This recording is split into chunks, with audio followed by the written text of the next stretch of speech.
School থেকে এসে গেছে, এখন বাজে ঘড়িতে 12:30। এখন ও স্কুল থেকে এসে গেছে, এখন ভাত খাবে, ভাত টাত খেয়ে দিয়ে ঘুমাবে। ঘুম থেকে উঠে আবার তার টিউশন আছে, টিউশন পড়বে, তারপরে খেলাধুলা করবে না।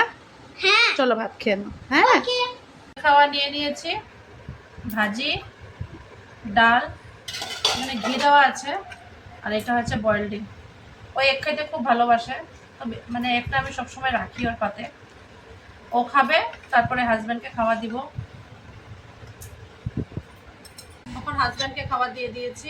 আছে গরম গরম ভাত, এখানে আছে কোয়াশ আলু ভাজি, এখানে আছে শীতলের চাটনি।